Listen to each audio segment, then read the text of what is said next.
जय बापू दी। जय हम हो। जय हो। या आपकी सदा ही जय हो। और आज का जो प्रसंग है कि राधा रानी जी का अवतार कैसे हुआ। अच्छा।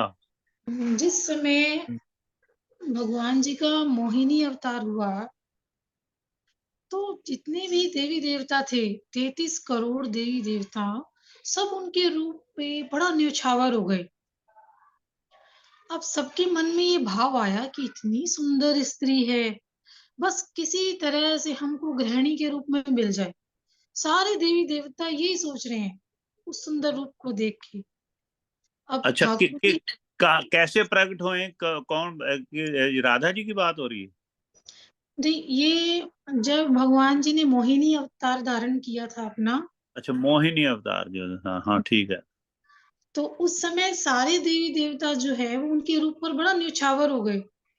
तो सबके मन हाँ, में ये भाव आया कि ठाकुर जी जो है वो हमें गृहिणी के रूप में मिले, हमें हमारी स्त्री के रूप में मिले।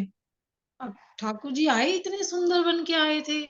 चंद्रमा जो है, शंकर जी, ब्रह्मा अच्छा, जी, सारे पीछे हाँ, पीछे दौड़ रहे हैं उस मोहिनी रूप के, और ऐसे लट्टू हो रहे हैं उनपे। बस एक बार हमें देख लें, एक बार हमें देख लें, ऐसा सुंदर स्वरूप ठाकुर जी का। लेकिन उन 33 करोड़ देवी देवताओं में केवल एक देवता ऐसे थे जिनके मन में उस मोहिनी रूप को देख के, इतने सुंदर रूप को देख के कोई दुर्भाव नहीं था, और वो थे सूर्य देव। अब अच्छा, सूर्य ने जब देखा, मोहिनी के सौंदर्य को देखा, तो उनके मन में ये भाव आया, कितनी सुंदर, कितनी सुकुमारी, कोमल, मधुर। अब ये भाव उनके मन में आ रहे हैं। उनको ये लग रहा है मन से कि इतनी सुंदर, ये तो मुझे बेटी के रूप में मिल जाए, ये तो मुझे अच्छा, पुत्री के रूप में मिल जाए। अब वाह, जैसे ये भाव देखा ठाकुर जी ने, मोहिनी रूप में थे वो, तो कटाक्ष नजरों से ऐसे देखा पीछे की तरफ हम्म, सूर्य देव जी को, और सूर्य देव से पूछा कि आपके मन में ये अभिलाषा है। तो जान गए ठाकुर हाँ, जी कि आपके मन में ये अभिलाषा है, यही इच्छा हाँ, है।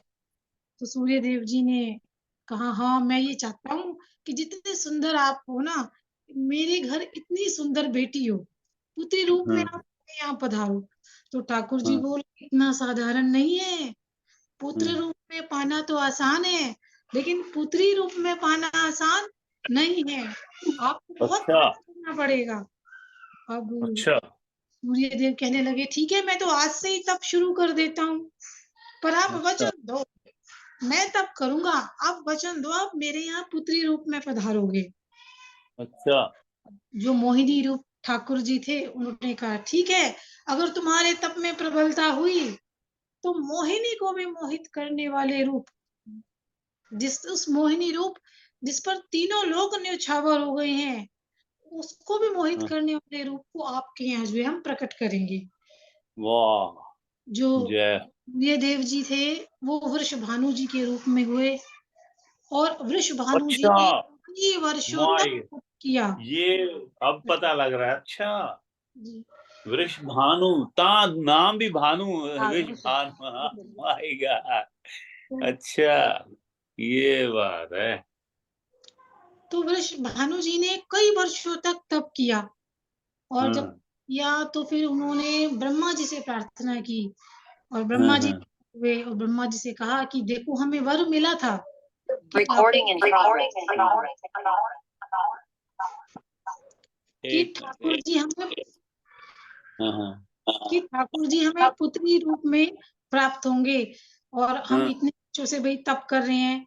तो ब्रह्मा जी ने कहा, तुम्हारा तप तो बड़ा प्रबल है, तुम्हारी इच्छा जरूर पूरी होगी। पर हाँ, उन्होंने हाँ, कहा, ब्रह्मा जी आप हमें आश्वासन दे के जाइए कि हमारी इच्छा पूरी होगी। तब ब्रह्मा जी ने कहा कि मैं ये आश्वासन देता हूँ। एक हम्म, स्थान एक बनाया ब्रह्मा जी ने जिसका नाम है बरसाना। बरसाना के रूप में कहा कि ये जो पर्वत है, मैं बरसाना के रूप में यहाँ स्थिर हो रहा हूँ, और मैं आश्वासन देता हूँ कि यहाँ इस स्थान पे पुत्री रूप में ठाकुर जी तुम्हें प्राप्त होंगे, ठाकुर जी आएंगे। नहीं, बरसाना जो है वो जी वो ब्रह्मा जी, मतलब ब्रह्मा जी बन के आए हैं बरसाना। जी जी तो ब्रह्मा जी ने कहा कि मैं बरसाना रूप में इस पहाड़ पे हूँ, ये पहाड़ी रूप रहेगा मेरा स्थिर रूप, और ये मेरा आश्वासन है कि तुम्हारा जो तुमने वर मांगा है ये जरूर पूरा होगा। अब वाह। ब्रह्मा जी जो है बरसाना पर्वत के रूप में वहां विराजे।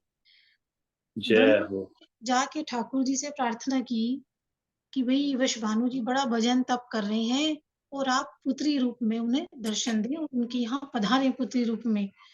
हम्म। ऐसी पुत्री जिसको देखकर काम का भी मर्दन हो जाए, निष्काम प्रेम प्रकट हो जाए, ऐसी पुत्री हम्म। की आशा थी वृषभानु जी को। अब हम्म। ठाकुर जी विचार रहे हैं कि एक तरफ तो नंद यशोदा एक माता पिता, दूसरी तरफ देवकी वसुदेव, 4 हो गए। अब ये वृषभानु जी और कीर्ति तो 6 हो गए। तो अब भाई हम्म। 6 माता पिता मेरे हो जाएंगे। तो बड़ा विचार कर रहे हैं ठाकुर जी, और विचारते विचारते एक मणि में ठाकुर जी को अपना प्रतिबिंब दिखाई दिया। ठाकुर जी हम्म। इतने सुंदर है, वो कभी अपना प्रतिबिंब नहीं देखते थे, क्योंकि वो अपने स्वरूप पे ही मोहित हो जाते थे। तो जब उन्होंने वो अपना प्रतिबिंब देखा, तो अपने प्रतिबिंब को स्थिर कर दिया कि हम्म। जैसा है वो वैसा ही रहे वहां। और जो हम्म। लक्ष्मी का श्रृंगार का सामान था वो पूरा वो लेकर आई, और हम्म। ठाकुर स्वयं उस प्रतिबिंब रूप को आज सजाने लगे हैं, पूरा श्रृंगार कर रहे हैं उस प्रतिबिंब का। ऐसी कुंडल पहना रहे हैं उनको। कहते हैं ना कि राधा रानी जी की कुंडल इतने सुंदर है, महावर ऐसी है, क्यों ना हो, क्योंकि ठाकुर जी ने उनका श्रृंगार किया है। तो आज हम्म। प्रतिबिंब रूप का श्रृंगार कर रहे हैं। और श्रृंगार करते समय सबसे पहले उन्होंने वो मुकुट उतारा। वो प्रतिबिंब सामने है, मुकुट पहना हुआ है ठाकुर जी ने, मुकुट उतारा धीरे से। वो घुंघराले बाल खोले, केश खोले, फिर आंखों में छोटा छोटा काजल लगाया, बिंदिया लगाई, और होठों पे लालिमा लगाई, गले में हार डाले, और बहुत सुंदर जो श्रृंगार था वो उन्होंने किया ठाकुर जी ने। और उसके बाद जो श्याम वर्ण था वो गोर वर्ण किया। अब जब इतना सुंदर स्वरूप हो गया, फिर चुनरी लाए ठाकुर जी लक्ष्मी जी की, और चुनरी ला के उन्होंने उस स्वरूप को ओढ़ाई। कहते हैं हम्म। उस समय सूर्य चंद्र रूप एकाकार रूप में उस रूप में प्रकट हो गए। और उसमें इतना तेज था जो श्रृंगार ठाकुर जी ने किया, कि स्वयं ठाकुर जी की आंखें भी बंद हो गई इतनी तेज से। और जब थोड़ी देर बाद ठाकुर जी ने आंखें खोली और देखा कि वहां किशोरी जी का बहुत सुंदर स्वरूप प्रकट हुआ है। हम्म। ठाकुर जी ने सबसे पहले उस स्वरूप को दंडवत प्रणाम किया।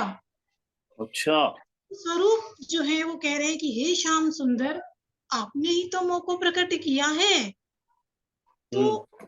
क्या भाव है इसके, कि ठाकुर जी बोले कि मोहिनी रूप से 33 करोड़ देवी देवता मोहित हो गए थे, मैं हम्म। मोहित नहीं हुआ था। मेरे मन में ये इच्छा थी कि कोई ऐसा रूप हो इतना सुंदर जिस पर मैं भी मोहित हो जाऊं, जो उस वाह। मोती को भी मोहित करे। तो वो स्वरूप आज प्रकट हुआ है। ये ठाकुर जी कह रहे हैं कि वो स्वरूप जो। आज प्रकट हुआ है। धर्म की, ज्ञान की, वैराग्य की, सबकी स्थापना हुई धरती पर, लेकिन प्रेम की स्थापना नहीं हुई। उसके लिए आपका अवतार धारण करना अति आवश्यक है। उस स्वरूप को ये ठाकुर जी कह रहे हैं कि आपका अवतार करना प्रेम को दिखाने के लिए इस धरती पर अति आवश्यक है। आप मेरी शक्ति हैं, आप मेरी आत्मा हैं। पूरा विश्व जो है वो एक दिव्य चेतना इस पूरे विश्व में दौड़ रही है। किस लिए दौड़ रही है? कि आत्मा परमात्मा से मिल जाए। और ये प्रतिबिंब जो सामने है ठाकुर जी का, आत्मा से प्रेम किया जा सकता है, ब्याह तो नहीं किया जा सकता। तो ये कह रहे हैं कि ये दोनों अलग नहीं है। ब्याह के लिए तो, शादी के लिए एक अलग व्यक्तित्व चाहिए, एक फिजिकल रूप से एक अलग बंदा चाहिए, लेकिन यहाँ ये दोनों आत्मा और परमात्मा का स्वरूप है। तो इसीलिए राधा और कृष्ण जी अलग नहीं है, कोई भेद नहीं है राधा कृष्ण जी में, दोनों में। तो हम्म। ठाकुर जी ने अब अवतरण के लिए, उस स्वरूप को अवतरण के लिए प्रार्थना की। और वृषभानु जी के यहाँ सुबह 4:40 पर जो है राधा रानी जी का जो है अवतार हुआ, क्योंकि सारे अवतार ठाकुर जी के रात को हुए हैं। 12 बजे जैसे कृष्ण अवतार हुआ है ठाकुर जी कृष्ण का, हुआ, हाँ हाँ। रात को इसलिए हुए हैं क्योंकि वो सारे अवतार राक्षसों के वध करने के लिए हुए थे। लेकिन ये अच्छा। जो अवतार हुआ था राधा रानी का, ये ब्रह्म मुहूर्त में हुआ। केवल यही अवतार ऐसा था। क्यों? क्योंकि कहते हैं जैसे ब्रह्म मुहूर्त में सूर्य प्रकट होना शुरू करते हैं, धीरे-धीरे हर वस्तु जो है, पशु पक्षी सब गतिमान होते हैं, अपने कार्यों को शुरू करते हैं। ऐसे ही प्रेम का जो वर्धन होता है, जो प्रेम बढ़ता है, वो ब्रह्म मुहूर्त से शुरू होता है। इसीलिए राधा रानी का जो प्रादुर्भाव हुआ, जो अवतरण हुआ, वो सुबह के समय हुआ। से बरसाना में आनंद उत्सव हुआ। दोबारा सुबह क्यों हुआ? उनको तो जो राक्षसों को मारने के लिए रात को करते हैं हुआ अवतार, इनका जो है जल्दी सुबह जो हुआ 4:40 पे, किस लिए हुआ? फिर इनका से कि जो जितने भी कार्य प्रारंभ होते हैं प्रेम से जुड़े हुए, प्रेम को बढ़ाने वाले, प्रेम का वर्धन करने वाले, चाहे वो पशु पक्षी हैं, जीव जंतु हैं, वो सारे अपने दिनचर्या शुरू करते हैं और ब्रह्म मुहूर्त में ही सूर्य प्रकट होना शुरू करते हैं और वो धीरे-धीरे बढ़ते हैं, ऊपर की ओर बढ़ते हैं, उनका तेज बढ़ता है सूर्य का। ऐसे ही प्रेम को बढ़ाने वाला जो प्रकाश है, वो इस अवतार से इस दुनिया को दिखाने के लिए कि प्रेम बढ़ना है, प्रेम कैसे विराजमान होना है। तो इसीलिए ये अवतार जो है ब्रह्म मुहूर्त में हुआ राधा रानी का। जय बापू। जय हो। वाह, राधा रानी की जय। बहुत सुंदर, देखो आज बहुत सुंदर नया सुनाया रोजी आज। पता लगा भाई, मैंने ध्यान से नई नई सुना। चीजों का पता लगता है। बरसाने बहुत में खुद सुंदर। बैठे हैं ब्रह्मा जी, हैं बरसाना पर्वत के लिए। अच्छा, कई पहले चीजों का पर्वत पानी था, पड़ता है पर्वत ना। का नाम बरसाना था पूरा, फिर वो गांव बन गया। अच्छा, वाह वाह वाह। जी, नहीं नहीं, कई ऐसे प्रसंग है जो नहीं पता था, आपके प्रसंग से पता लगते हैं। माखन क्यों खाना, चोरी करना क्यों शुरू किया राधा रानी का, क्यों मतलब बहुत हाँ अच्छी है। रात को ही रासलीला क्यों हुई। वो तो भैया हाँ जी हाँ। मैं ताड़े नाल नाराज हैगी हाँ। अच्छा, एक मिनट बेटा, कोई गाल नहीं। वो निवृत्त एक मिनट एक मिनट, हाँ, डिस्टरबेंस जहाँ से आए तो आप म्यूट कर देना। हाँ बताओ रोजी। भी जितनी भी गोपियाँ थी, वो दिन में सारे अपने कार्यों को निवृत्त करके आ गई थी। और जैसे हम कहते हैं कि जो बहुत इम्पोर्टेंट व्यक्ति होते हैं, चाहे हम कितने भी बिज़ी क्यों ना हों, फिर भी हम अपने दिन रात के समय भी उसको अपने घर पे हम बुला लेते हैं। तो भगवान कृष्ण जी ने इतना महत्वपूर्ण और वो सेवा उन गोपियों के लिए रखी हुई थी कि वो जो रात का सबसे महत्वपूर्ण समय हम रखते हैं किसी के लिए भी कि नहीं भई चलो ठीक है अगले दिन ही आप उसी दिन ही आ जाना, रात को आ जाना। तो ऐसे मुख्य लोगों में गोपियों की सेवा उन्होंने स्वीकार की हुई थी कि उन्हें वो रात का समय उन्होंने दिया था। जैसे हम कहते हैं ना कोई घर पे आ जाता तो भई हमारे पास टाइम नहीं है, दिन में तो हमें हमारे काम होते हैं, तो हम रात को भी बुला लेते हैं, उसी तो बुलाएँगे जो बहुत ख़ास होगा, कि हम अपना वो हाँ समय भी हाँ, जो है दे देंगे। तो वैसे बिल्कुल बिल्कुल बिल्कुल। इतना स्वीकार किया हुआ था उन्होंने गोपियों के प्रेम को कि उन्हें वो समय उन्होंने दिया कि दिन में अपने कार्यों को निवृत्त करके समय वो आ जाएँ। ठीक है, थैंक यू।